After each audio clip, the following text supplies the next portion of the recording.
Okay, now today we will discuss the vertical amplifier and the horizontal amplifier synchronization circuit, and if time permits, the XY mode of operation of CRO.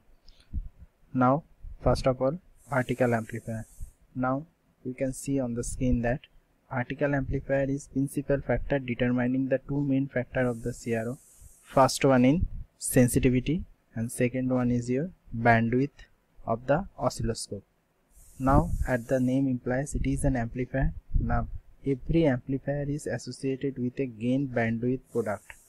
Now the gain and the bandwidth product of a certain amplifier, any type of amplifier, is fixed, okay, for a particular cost.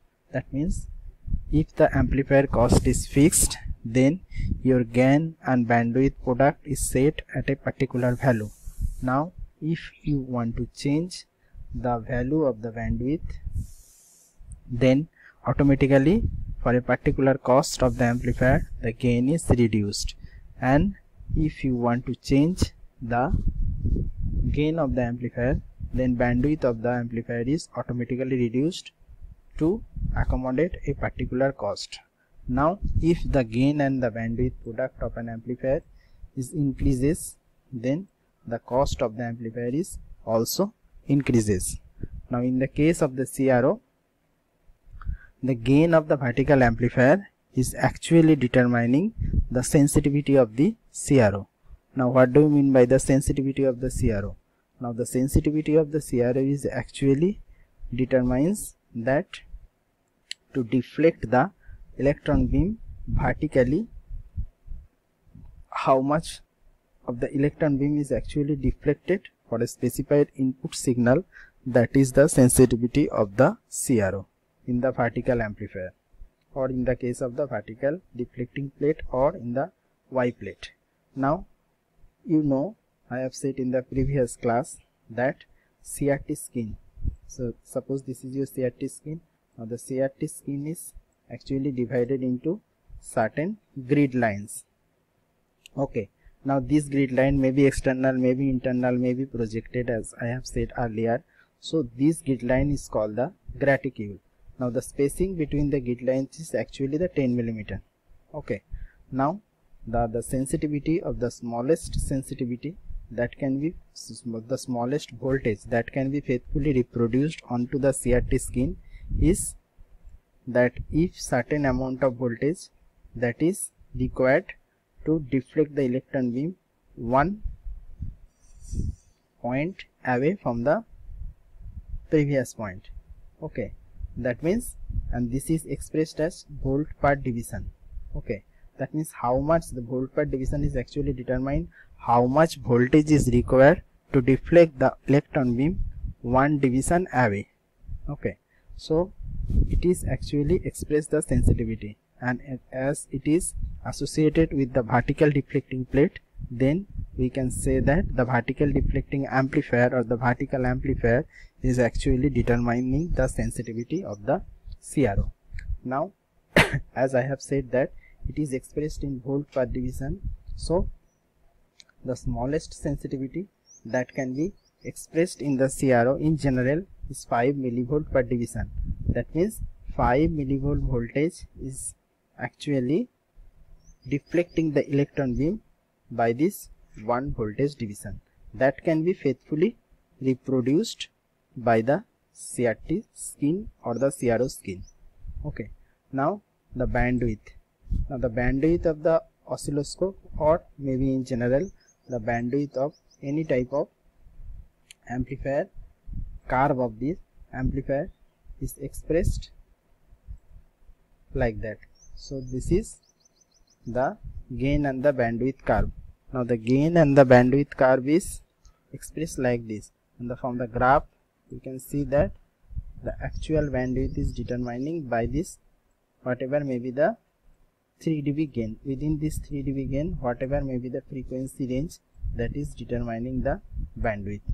Okay, so that is all about the vertical amplifier.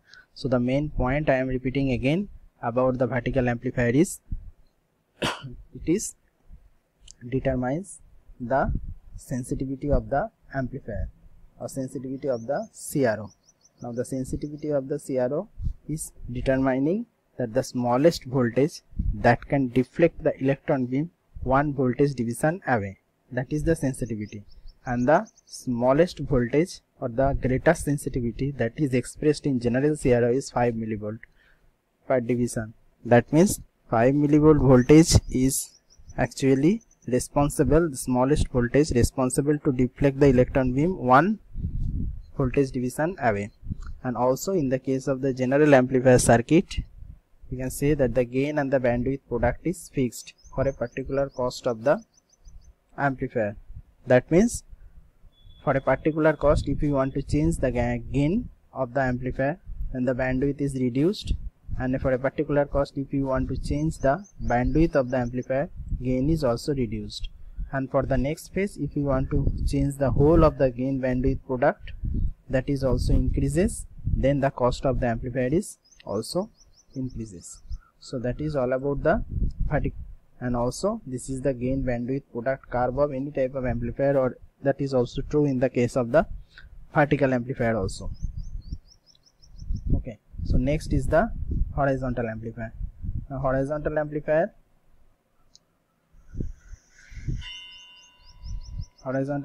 you can see that the horizontal amplifier is actually serve the two purposes. It is not actually much importance or anything do with the sensitivity of the CRO like I have discussed in the vertical amplifier section.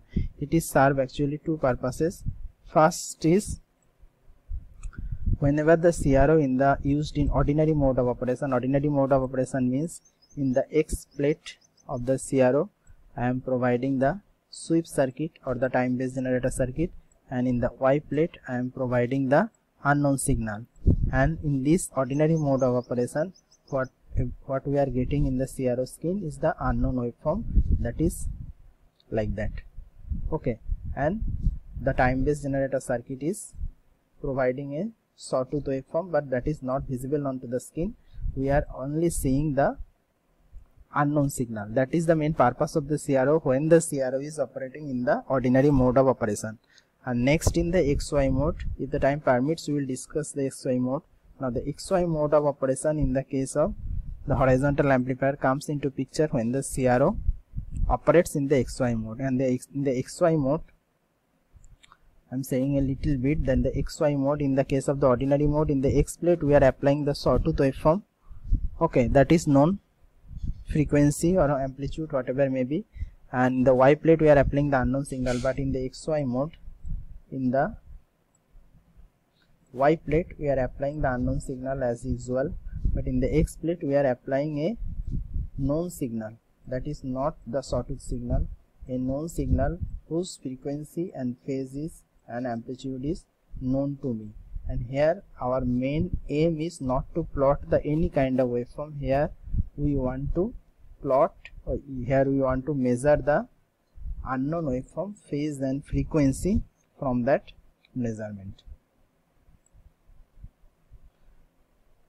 Next is the sweep generator and the synchronization circuit. Now as you have seen that the sweep generator is actually producing this kind of waveform. This is the ordinary mode of operation of CRO. This is applied into the X plate, and this is your vertical input signal. This is our unknown signal, and that is applied onto the Y plate. Okay, and we are supposed to get in the ordinary mode of operation the unknown signal waveform reproduction at the CRT skin. Now I am explaining with the diagram. So that is your Y input signal. I have said that the CRO is operating in the ordinary mode of operation. In the X plate or the horizontal plate we are applying a time based generator circuit, or maybe it is called the sawtooth waveform. Okay, or maybe the ramp waveform, maybe the sawtooth waveform or maybe the ramp waveform, and this is your unknown signal. Okay, this is your unknown signal.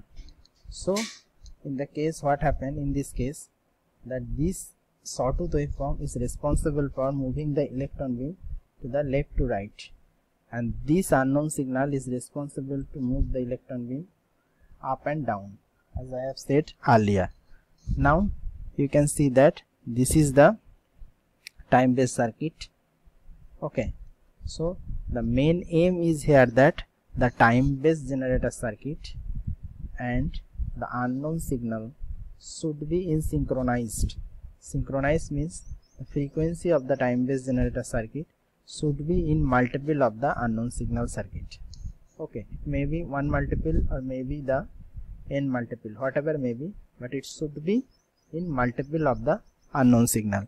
If this is so, then we get a stationary or the static waveform. That is, if the condition is true, then we get a static waveform at the CRO skin. But if the condition is violated, that means if the sawtooth waveform frequency is not synchronized with the unknown signal frequency that I have applied or we have applied at the Y plate, then we get a distorted output at the CRO skin or the CRT skin. Now I am explaining with that. Now this is the rise time of the sawtooth waveform. Now I am making some lines. Okay, now suppose this is region 1, this is region 2, then this is region 3. Okay, now for this high to low level 0 circuit, here we don't get any kind of display in every case. This is called the blanking circuit. CRO is blanked at that portion. We do not get any type of waveform seen at that moment. Whatever we want to get the waveform is from this rise time only. Whatever may be the rise time of this sawtooth waveform, for that portion only we are getting the unknown signal at the CRT skin. Now this is your CRO skin. Now for this rise time, this portion of that is not synchronized, because you can see that this is the whole waveform and this waveform is not actually in multiple synchronized with the unknown signal. So what happens, we are getting for this portion, we are getting only this. So in the CRO skin we are getting only this waveform, okay, not the full. Then for this we are getting this, and for the region 3 we are getting like that. So this is the final distorted output.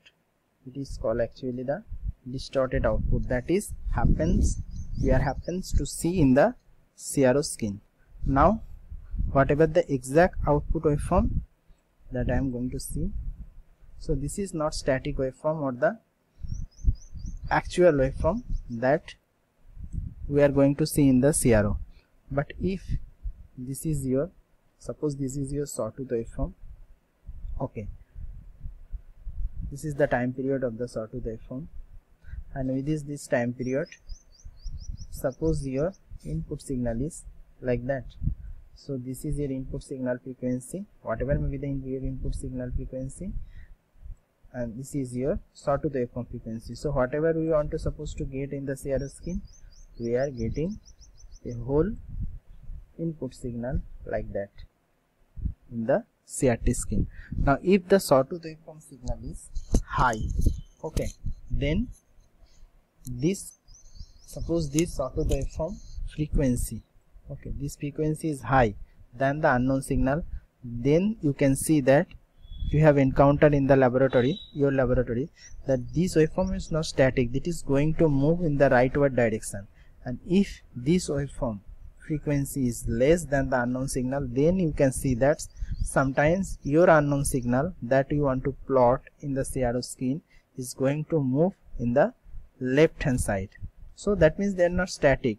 So whenever your waveform is static in the CRO skin, then you can actually conclude then your sawtooth waveform signal frequency and your unknown signal frequency both are synchronized. Synchronized means in the multiple.